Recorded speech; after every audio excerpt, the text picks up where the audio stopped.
Good morning, good day, good afternoon, because I think it's already afternoon or maybe even evening for some of you. I'm not sure if I have my time zone calculation right in my head. Welcome to this webinar focused on N4G commitment making, focused on really what's the commitment making happening at country level.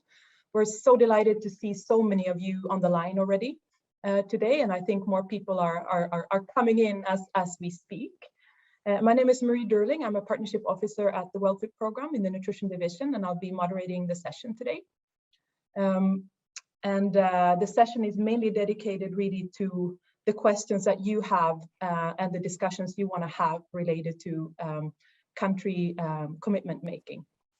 So the session is organized by jointly by the Nutrition for Growth outreach group, which has been set up by the government of Japan to support country commitment making and ensure that this is really a collaborative, coordinated process as much as possible, and supporting this process as it takes place over the next few weeks leading up to the summit.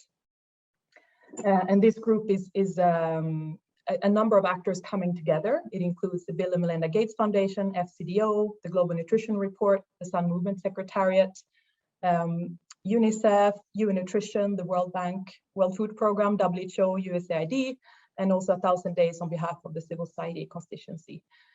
So this is really a joint effort, and we have on the line with us today representative from across that group, and between us we're covering the 4 different seminars, because there are 4 seminars, as you might have seen, webinars that are targeted to different time zones and language groups to ensure that we provide this opportunity for as many people as possible in a way that works. So this is the first one in this series. So we're testing out the concept, and we'll see how we can make the most of this time we have together. So the session objectives really is to provide this opportunity to discuss Nutrition for Growth commitment making and registration in a bit more detail. As we have started engaging with many of you in various ways, whether you represent governments or civil society or the UN or other groups.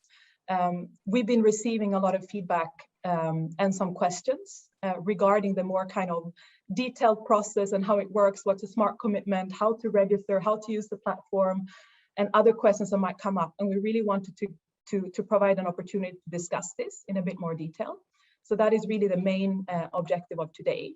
So we'll focus on registration process because we've received a lot of comments on that. We will focus also on finance commitments because we also received a lot of questions there. And looking at the, and we'll also provide an opportunity to hear any feedback that you might have and any other questions related to the process. Looking more closely at, and I think we have today on the line that many of you are involved in various ways in those conversations at country level, and we're looking forward to hearing from you. So I see that some of you have already started introducing yourself. I think that's brilliant. So definitely we encourage all of you to use the chat to just plug in who you are, who you're representing, which country you come from, because that really is interesting for us to see who is on the line. And that also generally interesting for everyone else to see who else is working on those issues. So thanks everyone for already doing that without even being encouraged. So thanks so much. So looking at the agenda today, we will start with a welcome message from the Governor of Japan, and then we will have 2 presentations. One from the Global Nutrition Report, looking at really the nitty-gritty of the registration process, because we know that is something which many people have asked questions about. And then we will have a presentation on financial commitments by the World Bank, with the Global Nutrition Report supporting. And then we really dedicate the bulk of this session to discuss. So this is the really the opportunity for everyone to come ready to give any questions that you might have. We're here to respond in the best way we can.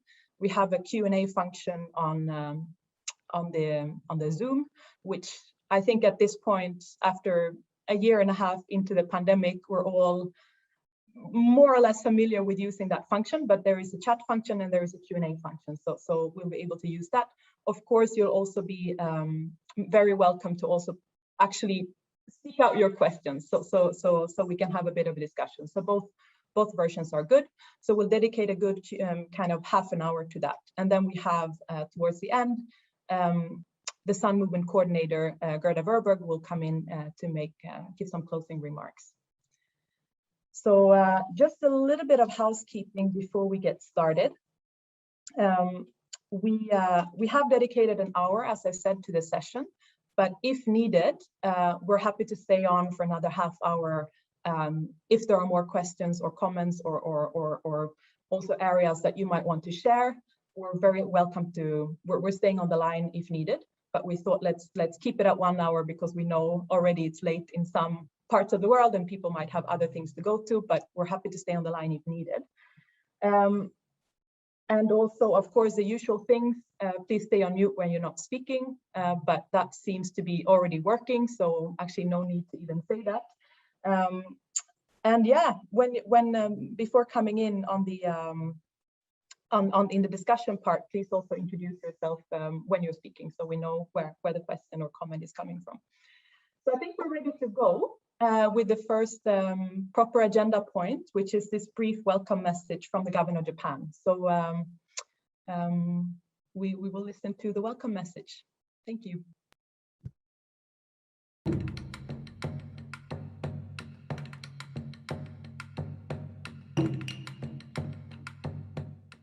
Thank you very much for your joining this regional webinar on the Tokyo Nutrition for Growth Summit 2021.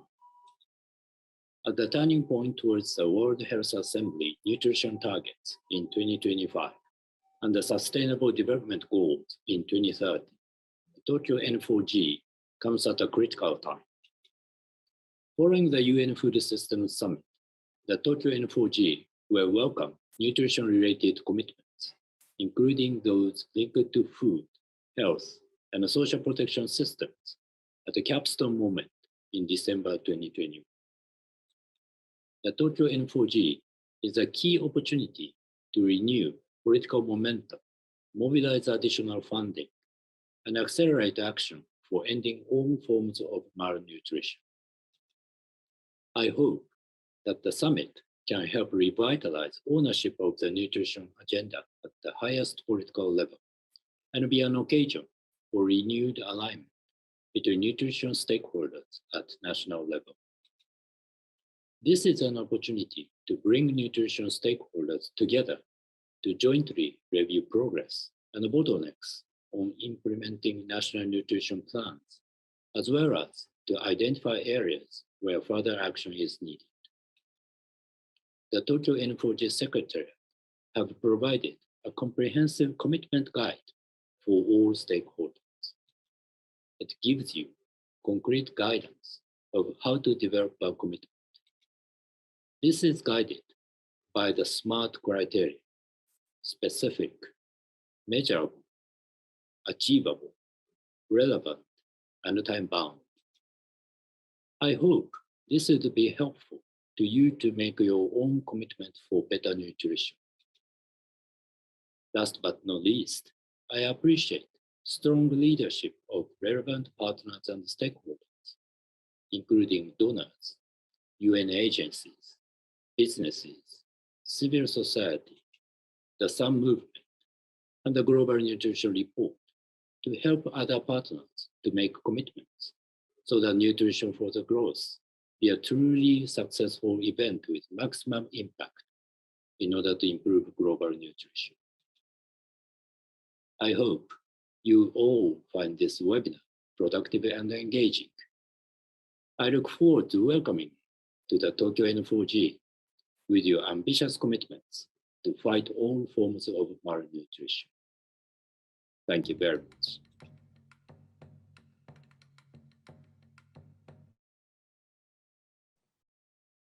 Thank you so much to the Governor of Japan for that inspiring message. So now we will hear our first presentation from the Global Nutrition Report, who are in charge of N4G commitment, registration, and also accountability. So we're very happy to have with us today Renata Mischa from the GNR Independent Expert Group and Giacomo Zanello, a member of the Independent Expert Group. The floor is yours. We look forward to hearing from you. Thank you very much for the introduction, and good morning, good afternoon, everyone. As mentioned, I'm the chair of the Independent Expert Group for the Global Nutrition Report, and I'm delighted to present to you all today with my colleague, the Nutrition Accountability Framework, which is the first independent and comprehensive framework for registering smart nutrition commitments and monitoring nutrition action. I will go first to give you an overview of the bigger picture and why it's critical to ensure and commit to accountability for nutrition, followed by a brief introduction on the Nutrition Accountability Framework and its role. And then I will pass it over to my colleague, Giacomo, to cover how to register commitments in more detail. So before we go into the Nutrition Accountability Framework, we need to remind ourselves of the global nutrition situation. This will not come as a surprise to anyone. We're faced with a global nutrition crisis, which we can no longer ignore. 1 in 9 people are hungry or undernourished, and 1 in 3 adults are overweight or obese.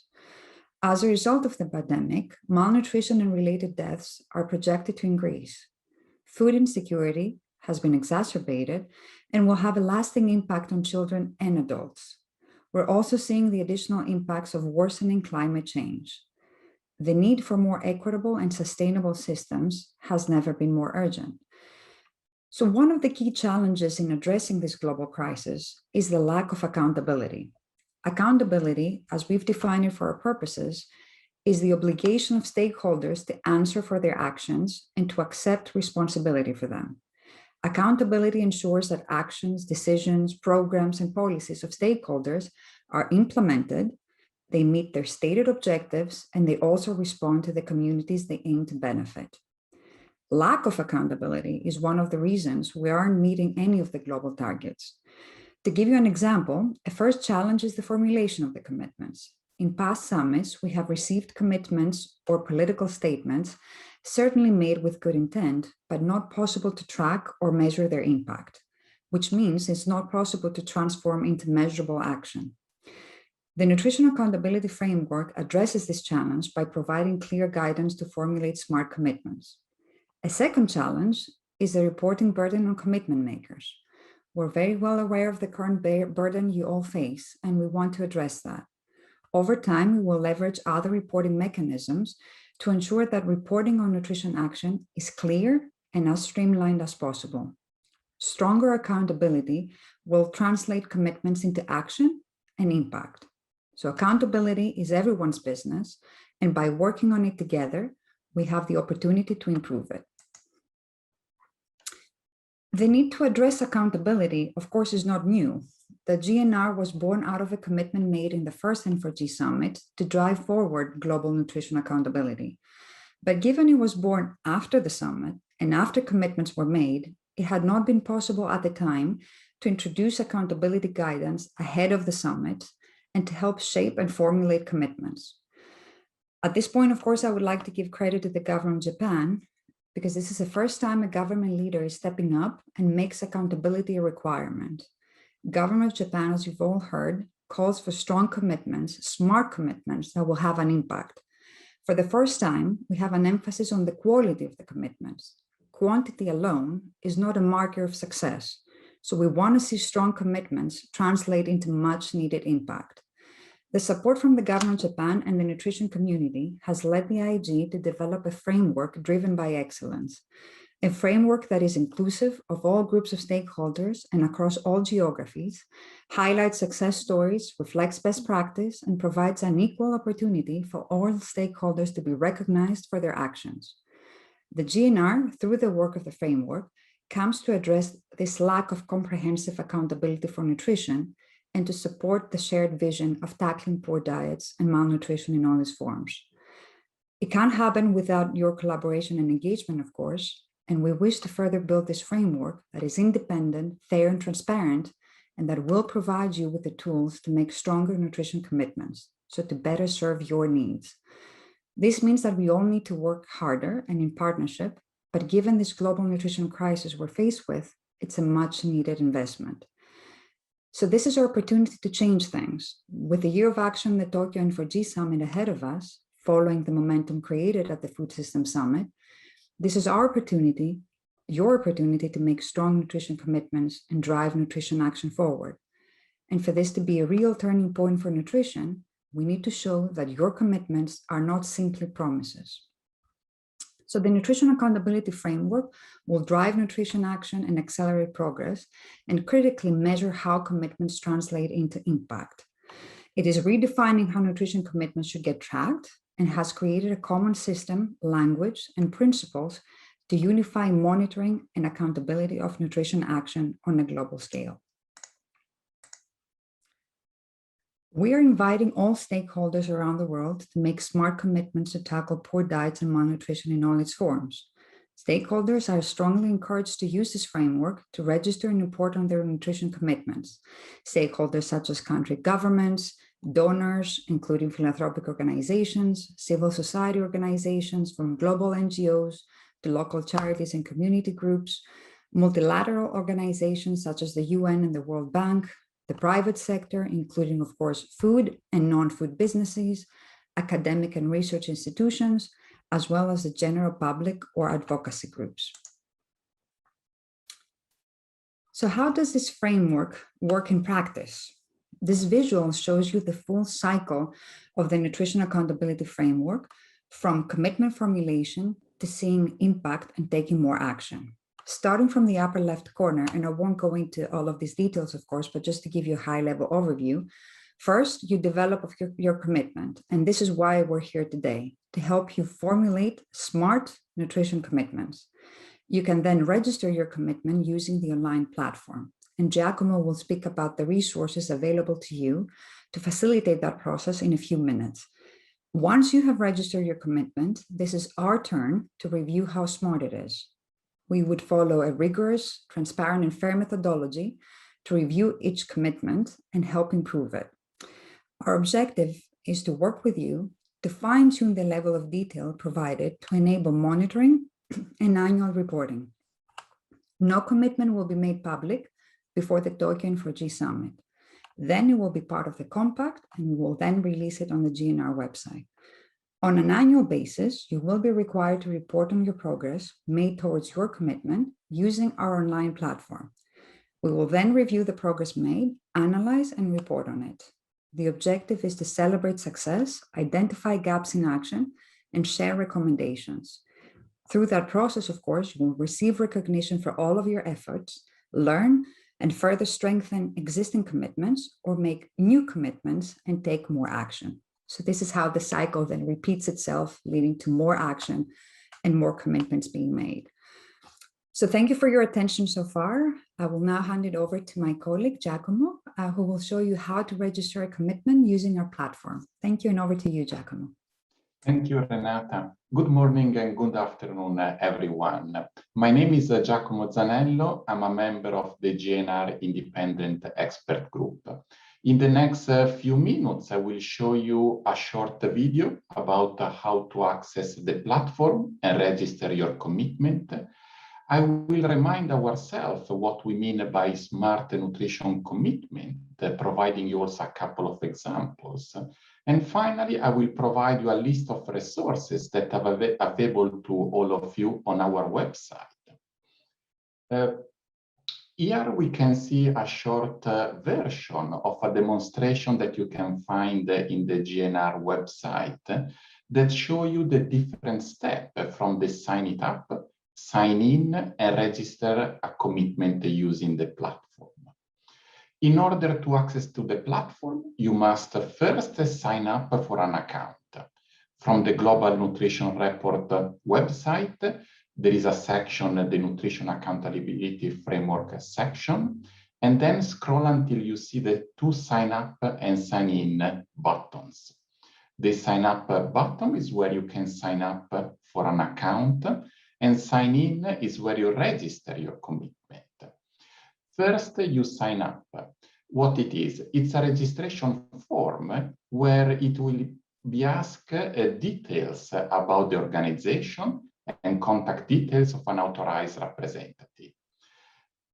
I already have an account, so in the screen you will see that we can already sign in. Here is where you can register commitment. after signing up for an account. If you scroll down, you might download the form if you would like to view that in advance. And then you can then begin the survey. As I mentioned, this is a very short snapshot. I encourage all of you to look at the full video that is available online, which will provide you an overview of the different steps. How to make then a commitment smart? The meaning of each letter of the acronym is well known to you all, but we recognize that applying it to a nutrition commitment is not necessarily straightforward. Therefore, we have developed a document which we call the Smartness of Nutrition Commitment to explain in detail what we mean by smart nutrition commitment. We have identified and defined criteria that we will use to assess whether nutrition commitments meet the requirements to be considered smart.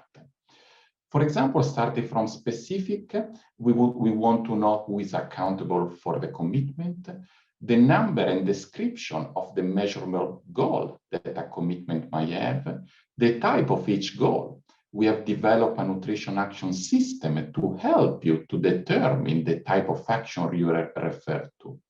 We will also ask information about the action plan that we will be followed to achieve each goal, the geographical coverage, and the target population. Is your commitment measurable?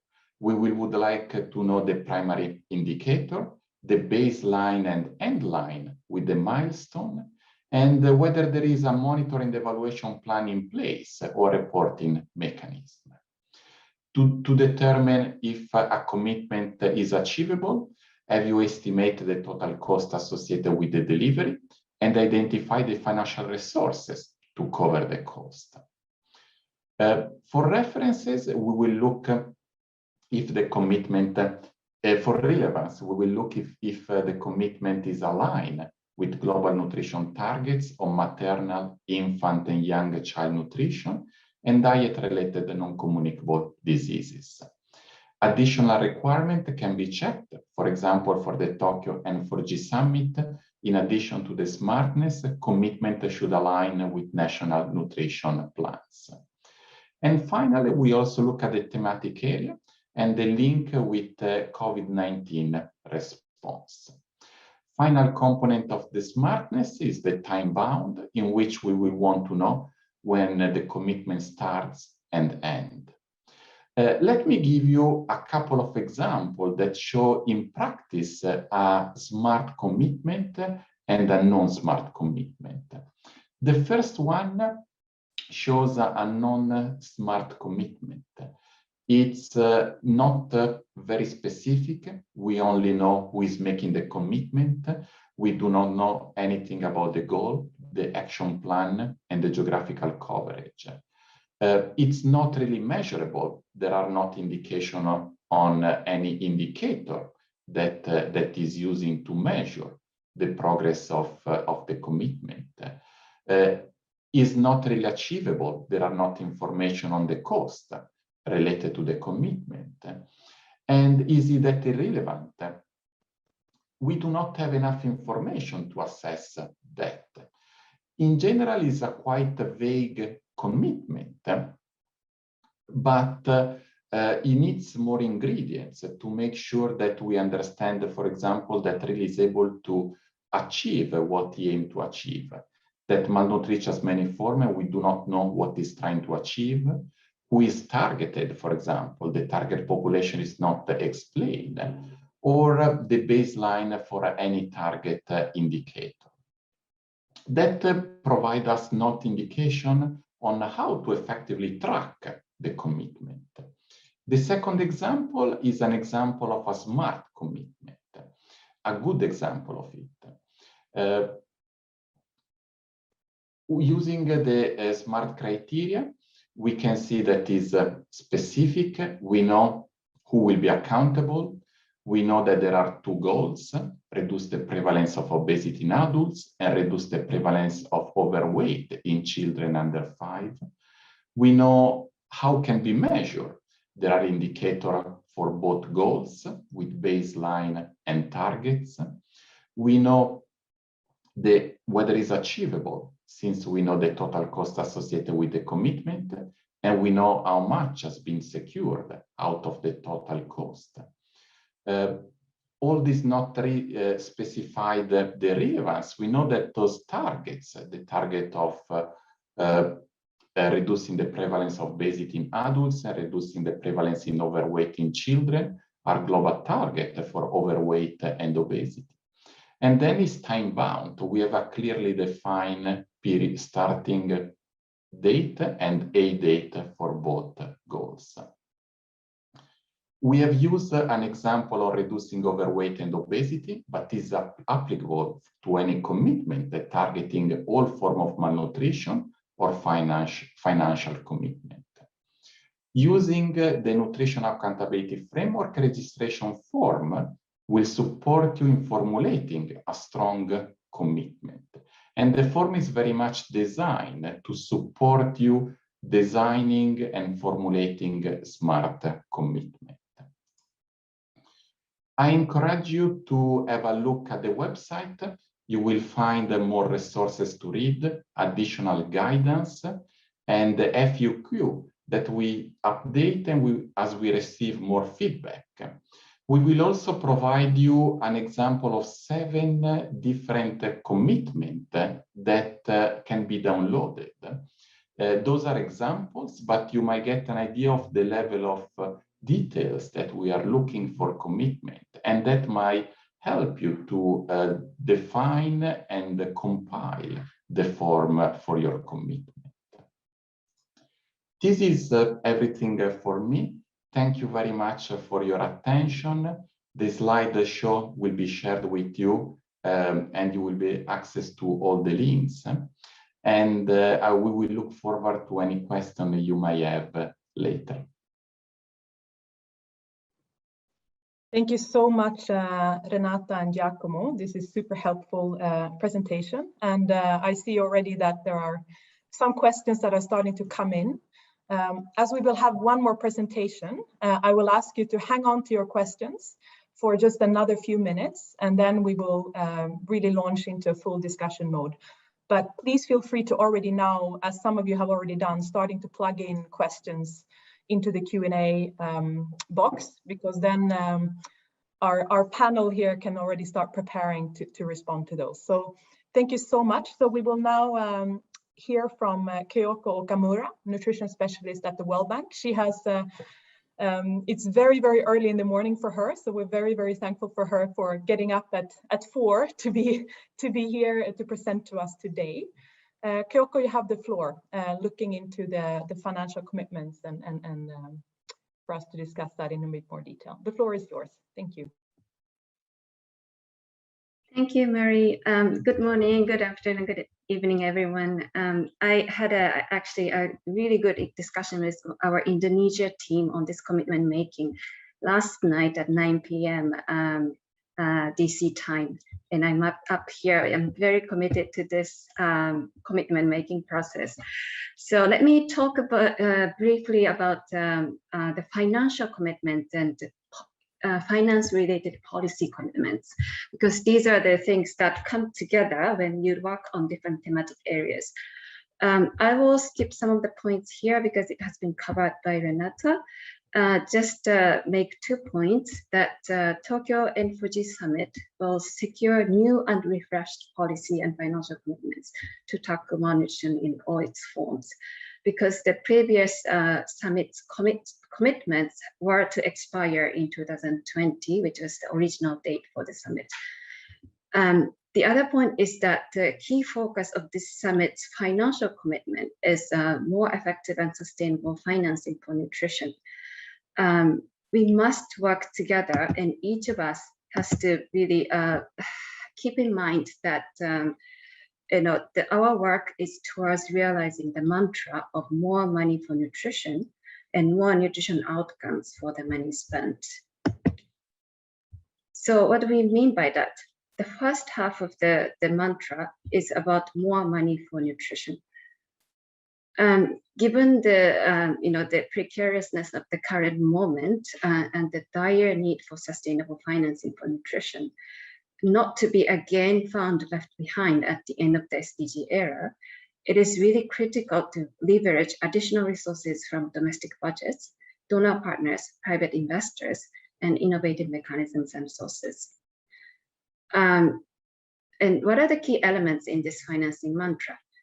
Domestic financing for nutrition is critical and represents the largest part of the total resource needs. And at the global level, nutrition financing also comes from various stakeholders such as bilateral and multilateral donors, and they are aligned behind countries' nutrition priorities.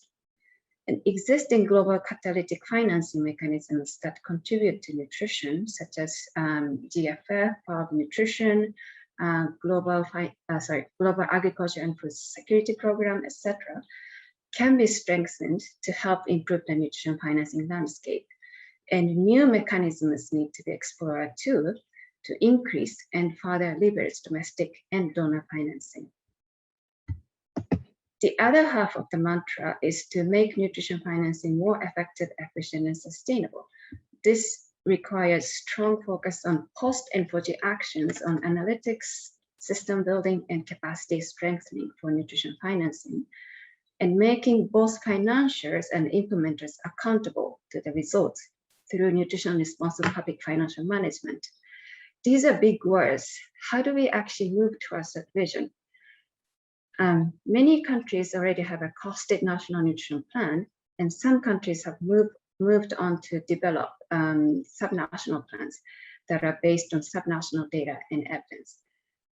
And once costed, the budget should be allocated more efficiently to maximize the impact, which analytical tools such as Optimal Nutrition can help. The budget analysis that SAN Secretariat has been supporting in many countries can also support the evaluation of budget allocation. The allocated budget needs to be spent efficiently and effectively. So in addition to budget analysis, several countries have conducted or are conducting analysis on budget execution through public expenditure reviews that focus on multi-sectoral nutrition investments. In many countries, health public expenditure reviews are done, but for nutrition, it has to be multi-sectoral, and it requires a lot of coordination. And public expenditure reviews are, however, quite heavy lifting. So it can build a robust baseline. Many countries have found it's challenging to repeat it periodically. So with this caveat, some countries like Indonesia, Pakistan, and Rwanda have moved on to the next step of developing a nutrition expenditure tracking system within their existing financial management information system. So these actions all build on a strong program and financial data systems, which is a very important investment area, as we tend to fly blind without even knowing how much has actually been spent for nutrition in the country. Sustainability in financing cannot be achieved without these system investments. The next one, please. So the formulation of N4G commitments should really take into account of what you really aim to achieve for the future of the country and what needs to be done to get there. This slide shows examples of financial commitments and financial related policy commitments that you can also find in the N4G commitment making guide. Financial commitments have to be smart and have to reflect your vision and actions rather than a ballpark, empty kind of numeric number. This summit really expects more governments and stakeholders to be able to, more governments to be able to commit domestic resource allocations and partners to fully support that effort, and all of us to be accountable, which requires ambitious enough financial commitments and mechanisms to make us be able to accountable through system, and capacity building investments. Thank you.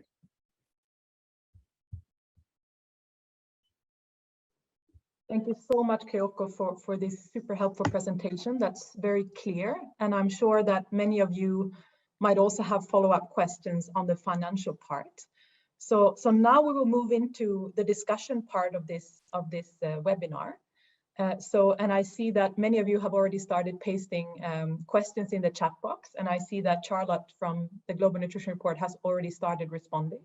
But I think to kick things off, that we will just read out very quickly. I'll just read out the questions that have already come in and also let Charlotte just respond to those quickly so that everyone can benefit from hearing those, because I think some of those are really something which many people might have questions to. So just going into what has already been responded to. So there is one question that came in, and I'm not sure from whom. If government ministries can send separate commitments coming from different ministries, for example, from health, agriculture, and social welfare. Would you like to come in, Charlotte, just to explain the answer that you already gave in the chat, just very briefly? Yes, sure. I mean, I'm speaking under the control of Giacomo and Renata here, but the form technically enables different departments to make different commitments. However, it is recommended that efforts are coordinated at country level with the different departments of the same government, as well as with the other stakeholders. And what can be done is to have an overall commitment and different goals for each department if they feed into one commitment. And yes, if I may, thank you, Charlotte, for that, if I may add to that. So yes, the form does allow country governments at any administrative level to make commitments, either separated or joint, as Charlotte mentioned. So how the commitment gets formulated and what constitutes one commitment versus multiple commitment, it really comes down to the stakeholder, to the commitment maker, and how they define that. For example, a country government could also be a donor government. So that may come from a different department, and that could be a separate commitment from the same country. So that really depends on the commitment and the different agencies or department from a given country, but the form does allow either a combined commitment or separate commitments by different government levels, I guess. Thank you so much. That's very clear. So preference is really to make a kind of joint commitment if possible, but it's also, there is some flexibility because we know that every context is different. So there is also a question asking if there is a particular space in the form where you can specify risk and assumptions that need to hold for the commitment to be achieved as planned.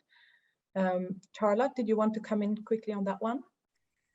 Yeah, so my understanding is that there is no specific space, but commitment makers are welcome to mention those in the formulation of their commitment. In addition, at the end of the form, there is a space for additional feedback or information that they deem necessary to give. So we would encourage them to add those assumptions there so that it enables the full analysis of the commitment.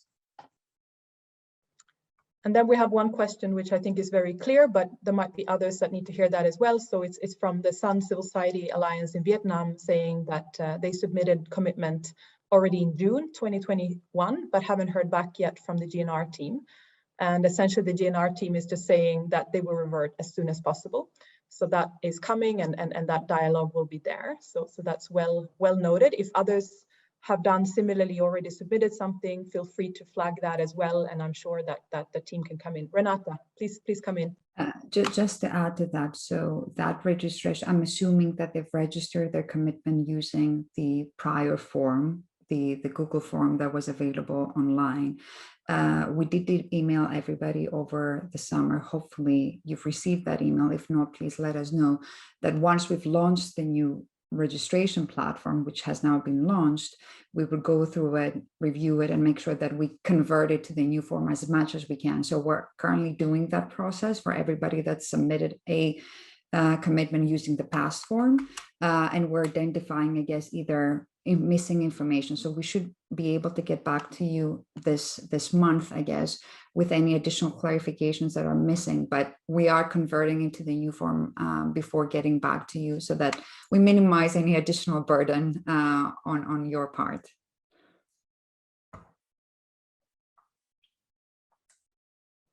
Thank you so much for that. So if people want to come in and actually explain their questions so that it will become even more clear. So we have one from Nurul Azma. If you want to come in to actually explain your question in a bit more detail, then we can also hear from you. That'd be great.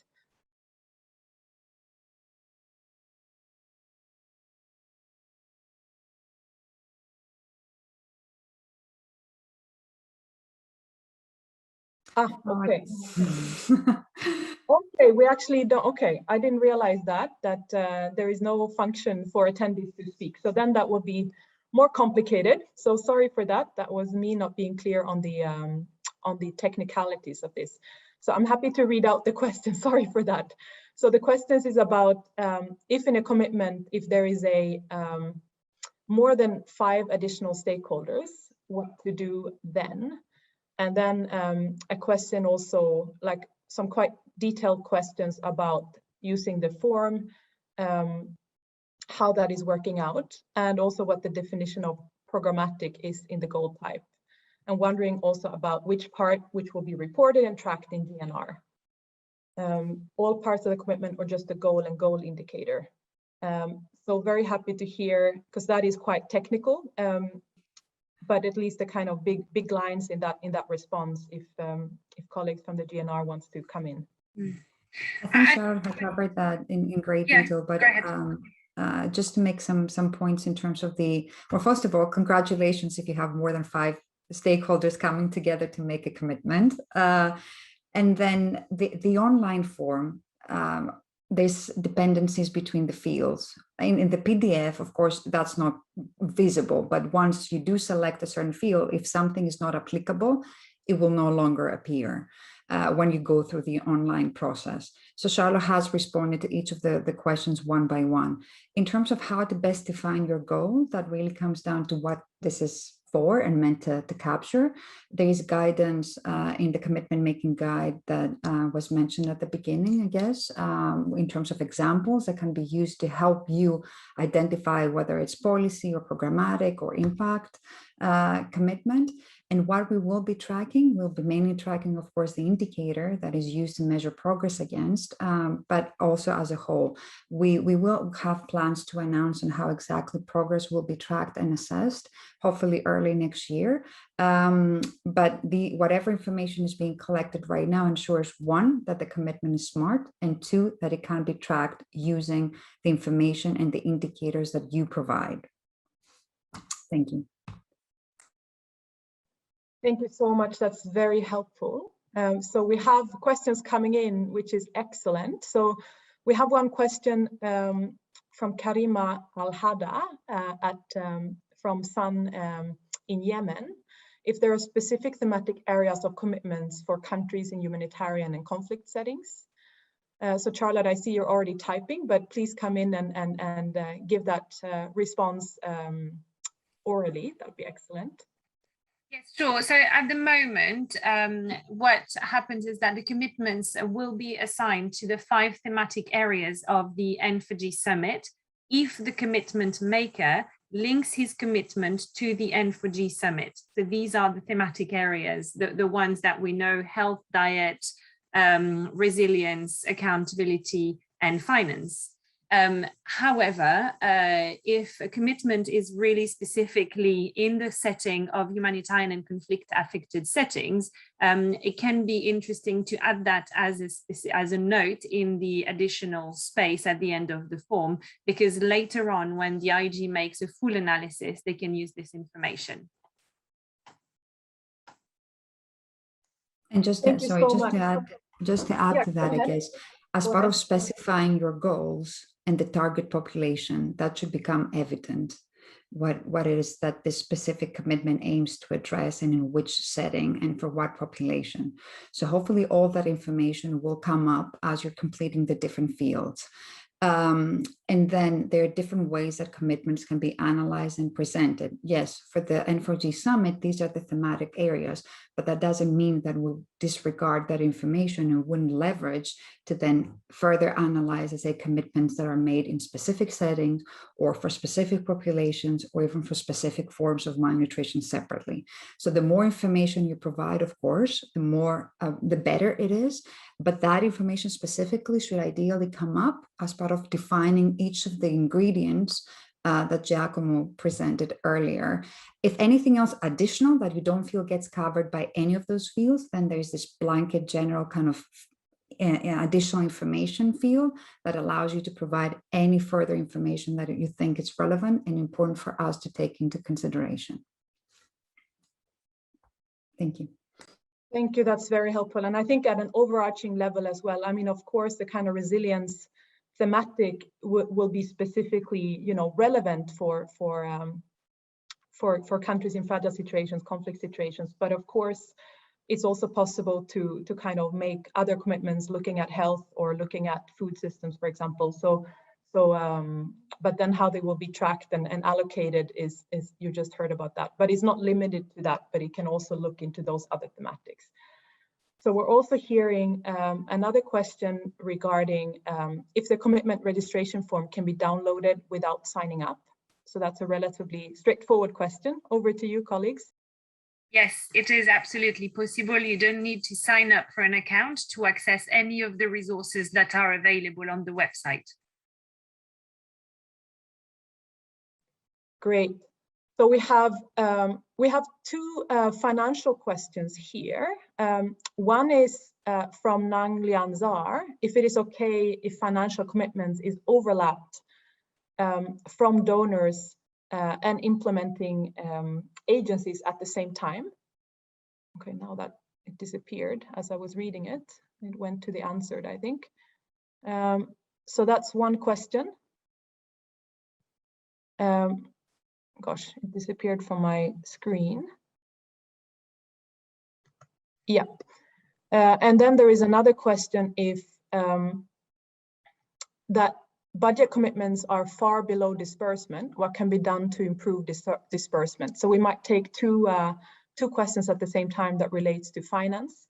So maybe, I don't know, Kyoko, if you want to come in there and maybe GNR colleagues as well. Yes, thank you for those really important questions. The overlap is an issue. I think GNR team can also, provide the technical guidance in this. But in general, when you are actually committing the financial figure, including donor commitments, including IDA and IBRD, the World Bank financing, that it's quite a large amount, a large proportion of the government commitment in many cases. You have to specify that so that we don't double count on the other side. So we try not to double count as much as possible, and it is very important not to double count. So I think the form actually provides the space to actually make sure that you specify the sources, and then the DNR team can actually calculate the exact, the commitment amount, taking into account of the double counts. And on the other one, the budget disbursement issue, I think it's a really salient, the issue that we all need to continue to work on after the summit, because summit is a place to, pledge, but if the pledge will be fulfilled or not really matters, especially on the ground, and the budget execution is an issue. And as I presented in the few slides, especially on the other side of the mantra, the budget execution is something that requires, improving budget execution requires the system or mechanism to look at how much actually you have spent. And often in the health sector, health financing, the team actually tries to look at that, but nutrition is only part of that, the analytics.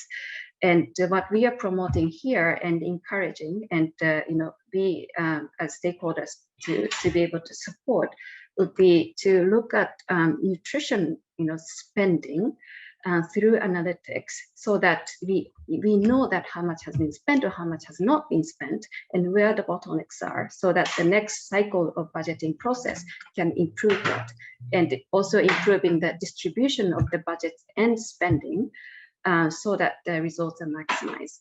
For those to happen, I think this, as I presented, the system building and capacity building efforts would be needed, including public expenditure reviews, building a system to continuously track and make course corrections during different budget cycles. So those are the areas that we really want to see after the summit. Thank you. Thank you so much. That is so helpful, really, really helpful. We have 2 more questions in the chat that are from anonymous people that I can't see who they came from. One is about that the coordination process and finalizing commitments tend to take longer in some countries because of the approvals alignment with domestic budget cycles. Can countries still submit commitments after October 30? And then there is another question as well, which we might take at the same time, which is, what if the commitment donor country cannot meet at the end? Is there a possibility that projects or programs under this framework or commitment unfortunately forcibly proceed without listening to the local voice? So I think here also we're happy to hear from GNR colleagues, and then we're very happy to open the raised hand function, and any other questions that might come in, happy to do those verbally, because we have changed the function in the system. So we're now happy to invite everybody to speak. But first, over to you, GNR colleagues. Can I, yes, I'm going to speak to the timeline of the commitment. 31st of October is a soft deadline for your commitment to be registered, so that we can do a first basic verification. This is very helpful for the organization of the summit. It is really critical for government of Japan to know the breadth of commitments that are coming up. So 2 things on this one. First of all, when you register your commitment, this is not completely final. There are opportunities to complement, add information. And if you manage to fully fill in the form, we will have enough information to be able to report to the government of Japan. So this is the first one. After December, the IG will then start the full analysis and get back and forth with the commitment makers to fine-tune what needs to be fine-tuned. The deadline for commitment makers to register their commitments, if they want their commitment to be counted as part of the year of action, will be the day of the summit.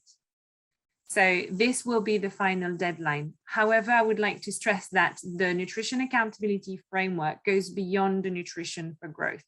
This framework has been requested and built so that it stays on the long term. Stakeholders who want to make a commitment in January next year will be able to register their commitment, and the GNR will continue the tracking. This is the point of this platform, is that it stays open all the time.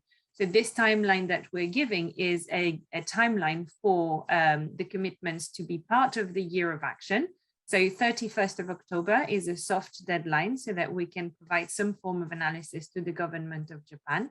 7th and 8th of December is the firm deadline for commitments to be included in year of action, and any commitments after absolutely are welcome when stakeholders need more time to formulate them. I will let maybe Renata on the second one, which is what happens if countries can't meet their commitments. That will become part of the progress assessment. So it's important, I guess, to come up with commitments that are as realistic and feasible as possible. That's also part of the smartness, I guess. So for that, we'll defer to the stakeholder to define what that is for them and in that particular context. From our end, we'll be asking them to report on progress made towards that commitment a year later, basically. So that will become apparent as to whether or not that commitment is being made. Of course, we'll give the opportunity to explain or to provide those risks or challenges at the time as to why that particular commitment could not see the progress that was meant for that particular period of assessment. But this whole process of how the progress will be reported on and assessed will be announced early next year.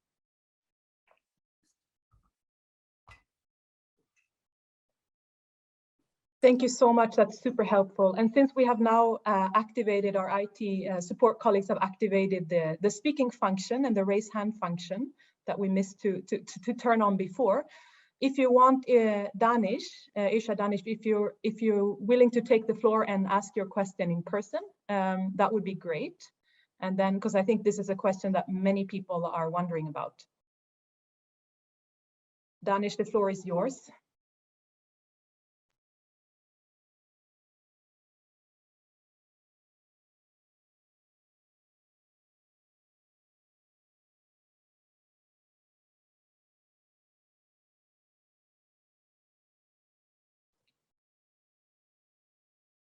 Okay, just trying to turn on the function.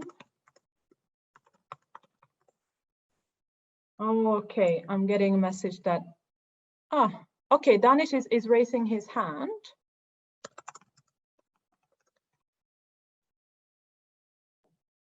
Okay, let's see if we're able to sort this one out. Having some IT challenges, unfortunately. It's almost a given when you do a webinar like this. Are we able to sort it out? Yeah, can you hear me? Yeah. Danish, you have the floor, please. Thank you very much.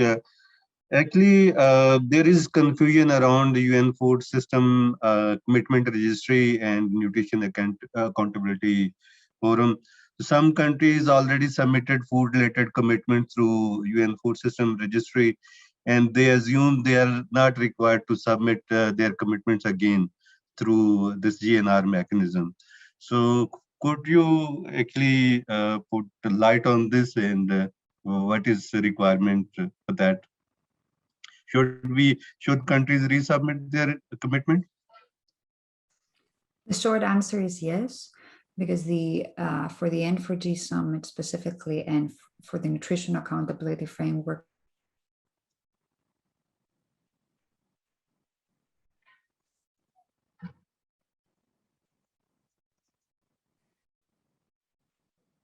okay, that was a very short and clear question. I don't know if there are other points that should be added to that.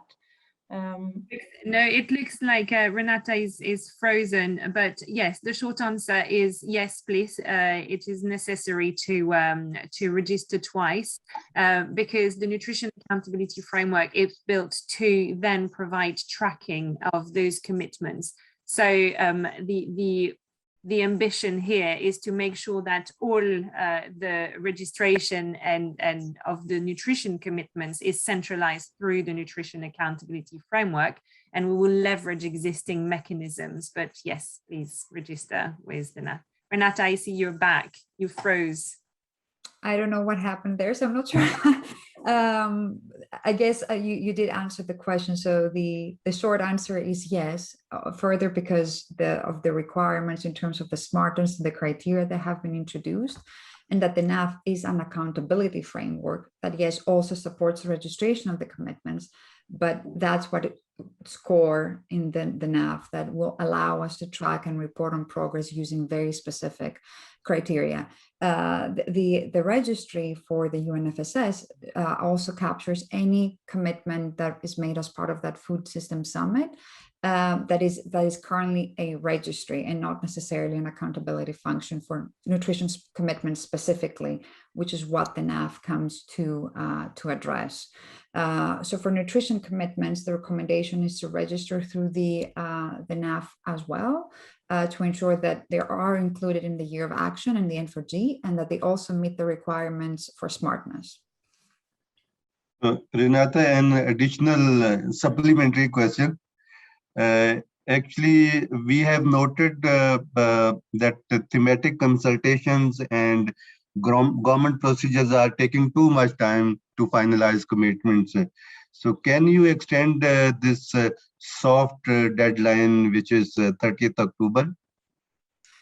Yes, the deadline, as was mentioned before, there's a soft deadline, which is the October 31st, to allow us and the government of Japan mainly to get a sense of the commitments that are coming through, and to allow us to identify the best possible way to summarize that information as part of the compact, and some minimum level of checking and verification. So the sooner they get submitted, the better it is. However, everyone recognizes that this takes longer. So the hard deadline is the day of the summit for registering your commitment. However, we won't be able to do any checks at that point, but that would still allow for a commitment to be registered and count in the year of action. Any follow-up clarifications will come after the summit by default, of course, but the hard deadline is the day of the summit. Thank you very much for clarification. Thank you. So we're getting a lot of questions coming in, which is great. Let me just ask the Sun coordinator, because I know Gerda Verberg is on the call, and she has, we're reached the hour. So I'm wondering, Gerda, if you want to come in now, and then we do additional questions towards the end, because we're happy to stay on longer to do that. If you have to leave, then I'm happy to give the floor to you now, and then we continue the discussion afterwards. Is as you prefer. Very good. Thank you very much, Marie, and good morning, good afternoon, good evening, everyone. Great to see so many participants here, but I was listening to the presentation, and from time to time, I try to put myself into the shoes of country representatives. And you might think that it's quite a lot of administrative handling and bureaucracy to get your commitment for N4G ready and up there. What I want to say is that it's more than worthwhile to give it a try, because everyone is there. Reach out to CLT or to others to ask for help, because it would be pity that countries will shy away from making a concrete commitment in the run-up to the N4G, but also later, as was explained by the Global Nutrition Report. Don't hesitate. Please create a bridge between the commitments made during the Food Systems Summit. I was impressed by the number of very concrete pathways that were committed by Sun Movement member countries. And I know that many of you have been extremely active in the country dialogues or in the independent dialogues, but please take the line, make the bridge from the UN Food Systems Summit towards N4G, and don't hesitate to make commitments. And if you have any question, please reach out to N4G, because they are there, and otherwise use your Sun Movement contacts, because of the commitment making, we should not let this slip through. It's an important moment in time to make concrete commitments for nutrition.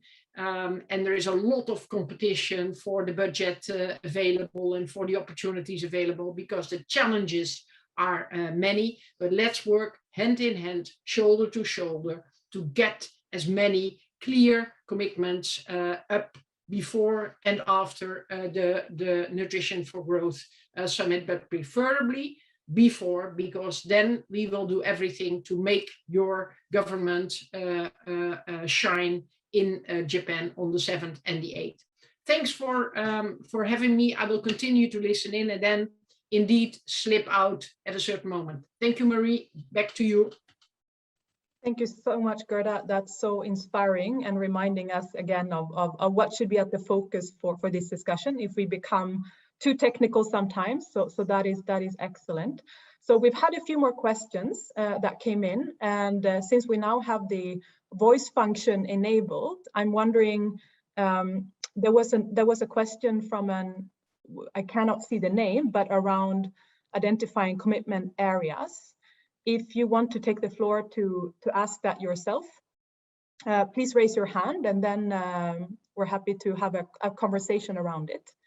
If it doesn't work for some reason, I'll read it out, but just giving a second if you want to come in and make this question yourself.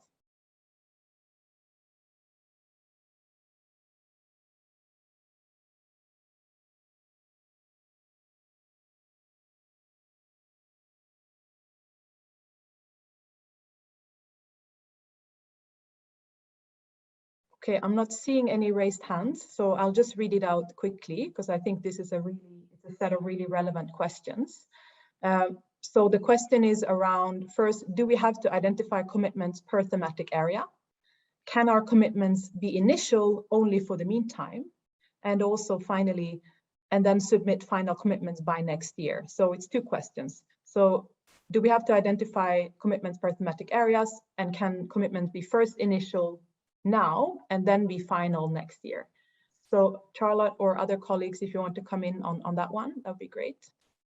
Sure, I can go first, I guess. So yes, they need to identify for N4G commitments. They need to commitment makers need to identify the thematic area that their commitment aligns with of the 5 that are highlighted in the commitment making guide. And again, this alignment really depends on how the stakeholder or the commitment maker identifies their particular commitment. And in terms of whether or not changes can be made to the commitment down the line, ideally no. In what sense? Because if some fine-tuning, as we've discussed, is possible, but at the same time, we wish to minimize commitments that start off being very, let's say, ambitious, but then they get changed down the line and scaled down. So ideally, the commitment makers should stay true to the original commitment as submitted, I guess, and try to provide as much detail as possible at that stage. We will reach out to this commitment maker to say if that's not enough detail or a little bit more detail is required.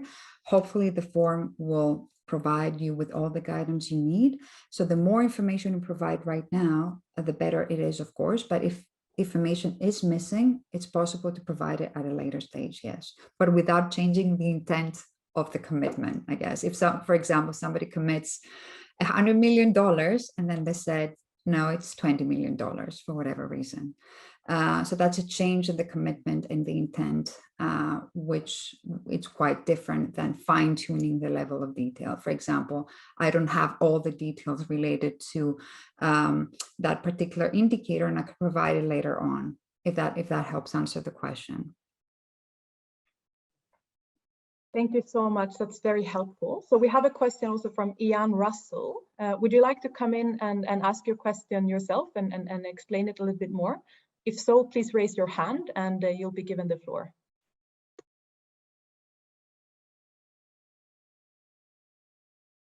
Please, you have the floor.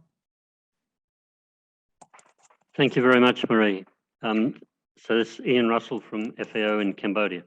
And I want to follow up the question that Urshad raised about whether we should ensure that commitments made previously for the Global Summit should be included.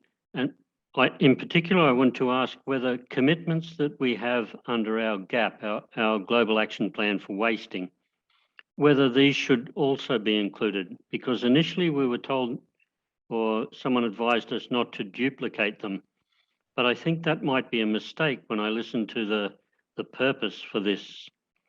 So over from me, thank you. Thank you so much for that question. So JNR colleagues, you have the floor. Yes, for any nutrition commitments, the recommendation is to register through the platform to facilitate, I guess, the registration of commitments that are smart and will also enable accountability for nutrition. So if you have made, in fact, a commitment, a nutrition-related commitment as part of the Food System Summit, because the Food System Summit goes beyond nutrition commitments, of course. So if you have made a nutrition commitment as part of that summit, it is, and you would like it to count for the N4G Summit, the recommendation is to register it through the the nutrition accountability framework. Similarly, for any nutrition commitment that you would like to be part of this global endeavor to strengthen accountability for nutrition that extends the N4G Summit and goes beyond 2021, I would still urge you to register through the NAF, where the same criteria and the same guidance would be followed. So that's a recommendation, of course. It's not a requirement, but this will allow us to have all nutrition commitments in one place.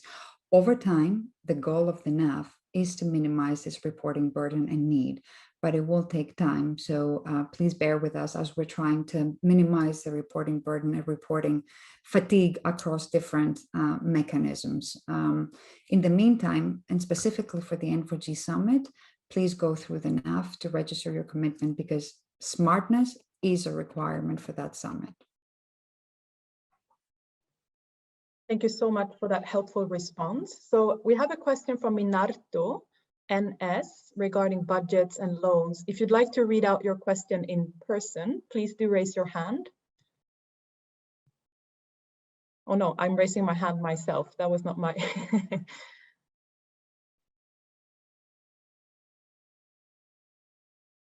Okay, I'm not seeing any raised hands, so I'll read it out for you.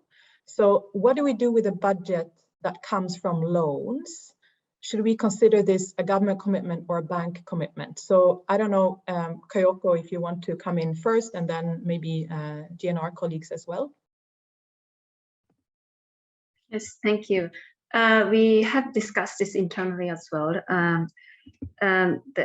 When it comes to the World Bank IDA IBRD resources, these can be considered part of the country commitments, but you still have to say in the registration form that this much is actually coming from IDA IBRD, because we are the World Bank is also globally committing our resources, which is IDA IBRD.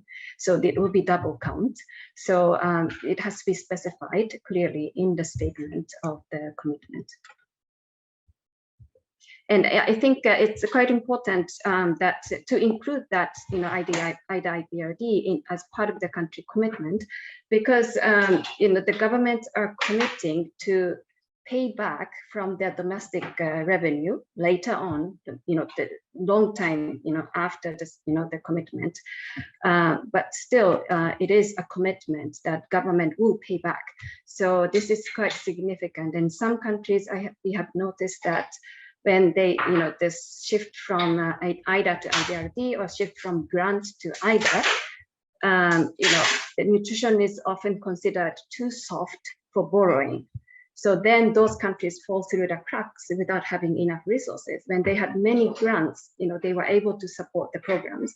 But once they, start graduating from grants to IDA, suddenly governments say that, that we don't want to borrow for nutrition. That really put us in jeopardy that we will not make, to achieve the nutrition targets by 2030. So we think it's really important to recognize that governments are borrowing for nutrition outcomes for their future. But again, the registration form, in the registration form, you should be very clear about how much is coming from those resources. Thank you. Thank you so much, Kyoko. That's very helpful. Did you want to come in as well, Renata, or other colleagues from GNR, or did Kyoko cover everything? Kyoko covered everything. Excellent. So I see in the chat that we have Karima Alhada. You're raising your hand. Please come in with your question or contribution. The floor is yours. Hello, thank you for having me. So in Yemen, we have this conflict context, and the commitments cannot be done by the government because the resources, the different resources, especially the finance, is not there. The state budget is zero. So mainly the interventions or the commitment should be in collaboration with the donors and the UN and international organizations in Yemen. So this is my question, that we have developed the multi-sectoral nutrition action plan, and it has been a year and we haven't implemented anything.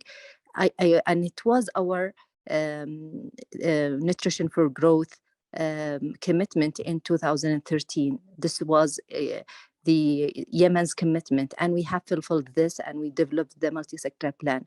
So we would like to build on the previous commitments of Yemen and to go to the second step, which is the implementation of this multi-sectoral plan. So this can be a smart commitment, acceptable commitment to implement the multi-sectoral plan. And during this process, we will need the support of the donors and the UN in Yemen. Thank you.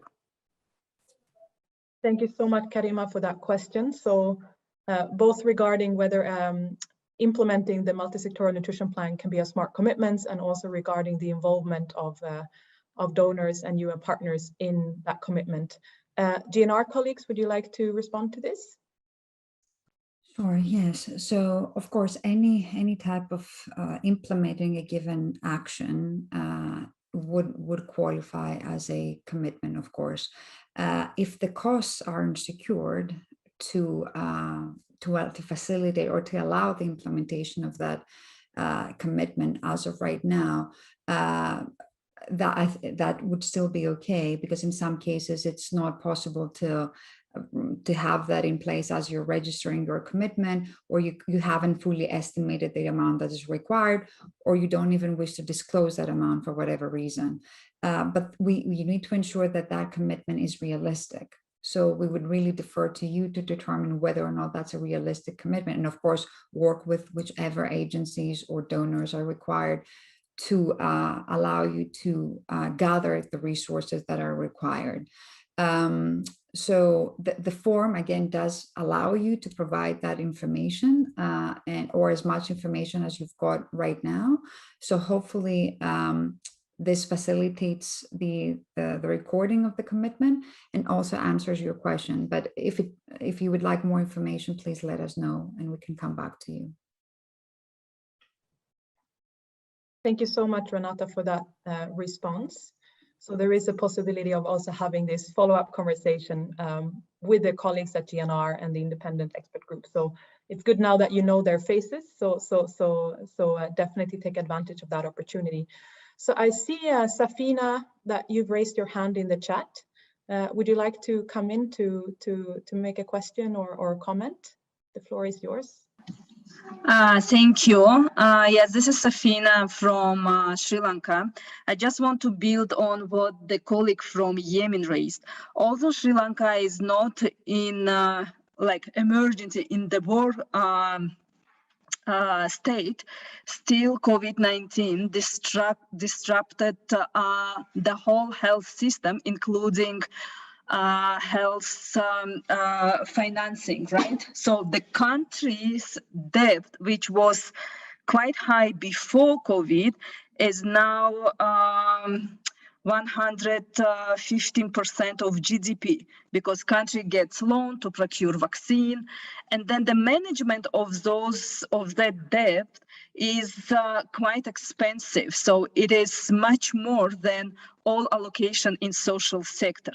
Now, under commitment, we have these financial commitments as well, right? So, and to formulate financial commitments is like, it's not difficult. It's like everyone can formulate them. But then on reality, we know that fiscal space in the country stretch for the next 3-4 years. I just want, like I am challenging all of us also to think about whether something around debt relief or decrease of the debt from the international societies, from these developed countries, is it something could be formulated as a commitment, from donors from those countries who are allocating and giving loans, from World Bank. This is something I think many countries would need to look at, and it's quite difficult question right now in our work when we are trying to develop commitments, because the reality is very constrained. As I said, we analyze the fiscal space of the country. We see that it is impossible to increase further allocations into nutrition sector. We saw that how nutrition essential services has been disrupted. We step in and started supporting those activities which we never supported in Sri Lanka, for example, procuring RUTF, just because the government couldn't afford it anymore. So I just want to understand to which extent we can also work around this sensitive issue, and to which extent we can also as a country can raise, perhaps it won't be commitment, maybe question, I don't know how even to raise this question about the possibility of debt relief or decreasing it. But this is something we discussed internally in the country with the government partners. So I hope I was clear. Over to you. Thank you so much, Afina. I think you're very clear, and I do think that you raise a really important topic. We know that, I mean, we started discussing nutrition for growth before COVID hit us, and that was a very different world in so many ways, not only, I mean, all across the world, but of course, even more for the countries that were already struggling more, so financially. So this is, we know that the fiscal space is smaller. So I will say one thing first, which is that we're very happy to take this question back to the SUN donor network and to colleagues, also donor representatives in the N4G outreach group, to be able to take the feedback back, because this is definitely an area which also is directed to donors, you know, currently thinking about making commitments. But I'll see Kyoko, if you'd like to come in with a response to this from your perspective right now, recognizing that this is not, you know, fully for you to respond to, but happy if you have some thoughts to share.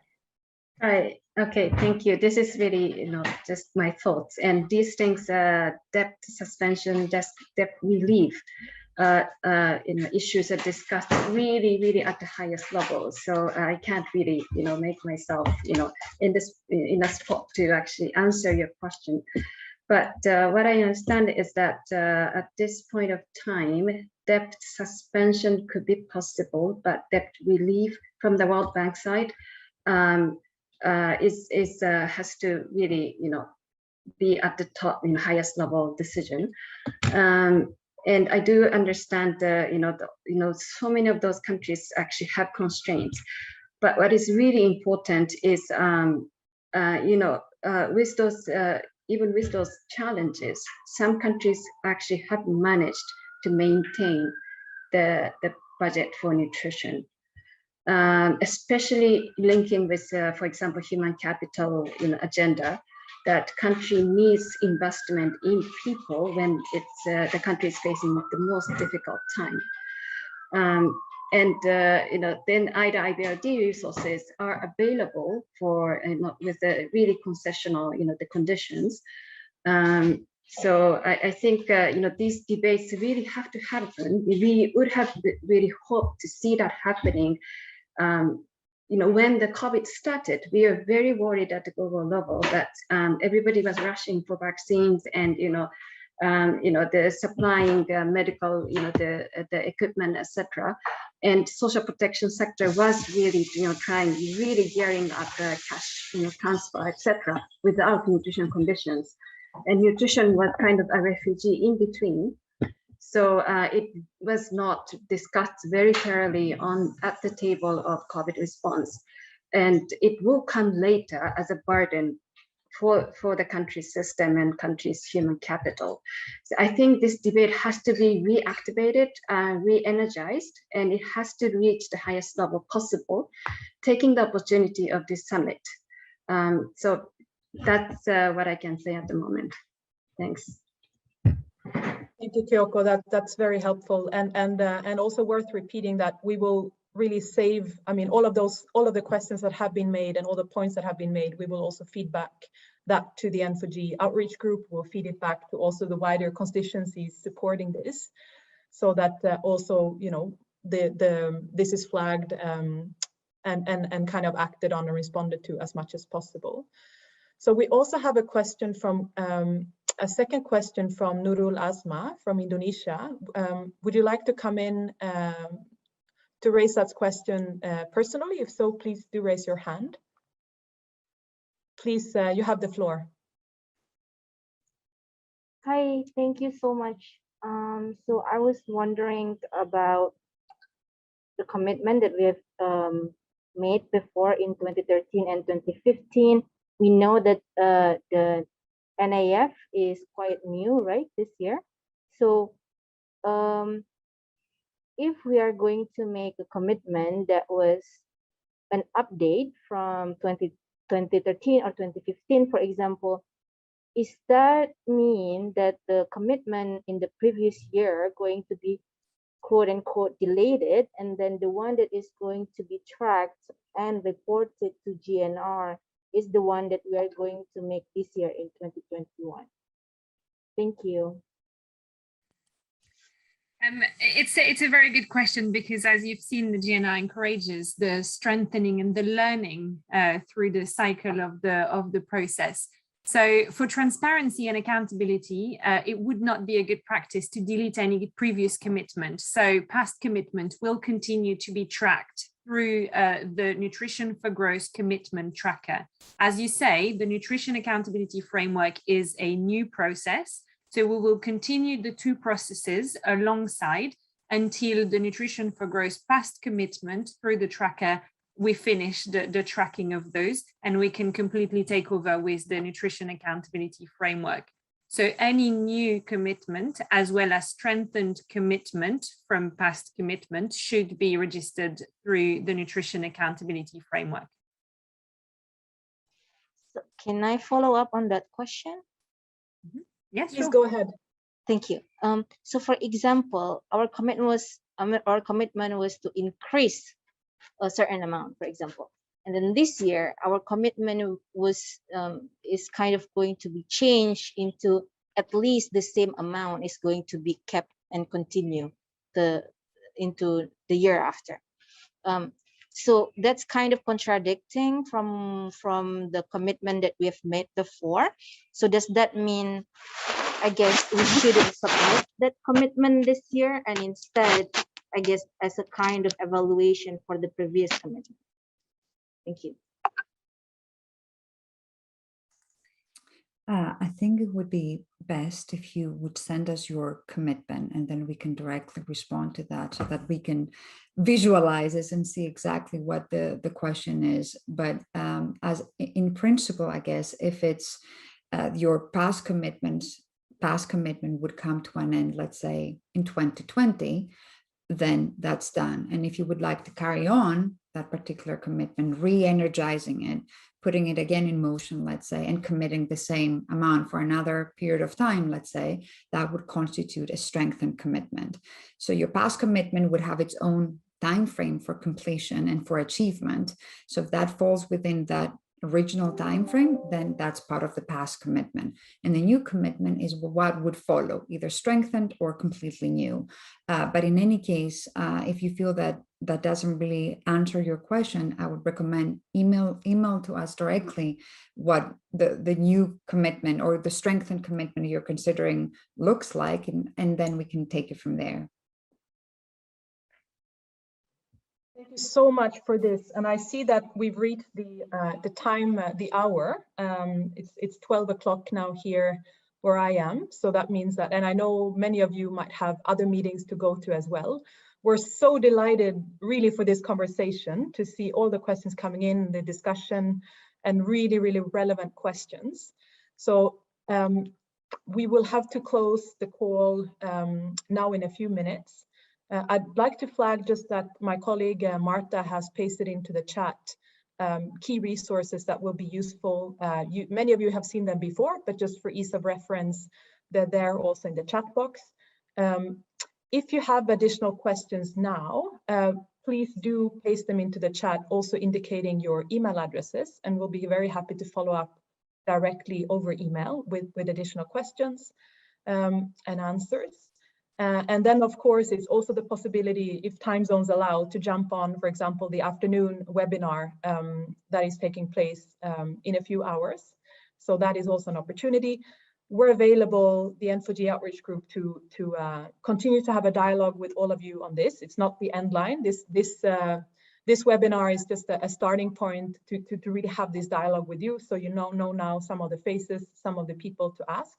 We will be sending out a follow-up email to all of you who were on the line with the resources and also with the PowerPoint, as mentioned. And then that will also be an opportunity to follow up and just respond to that if you have additional questions. We work together and try to be really coordinated also as an outreach group collectively, so that we bring in the right people. But with this, thank you so much for joining. I know for some of you it's quite late. It's so exciting to see the engagement and the kind of how deeply so many of you are into this process already with such great questions. We will learn from this webinar as well for the others that come. For example, how to manage the IT part of this and how to make it as useful as possible. Thank you so much, and wishing you a lovely afternoon and evening. And we continue to be in touch. Thank you.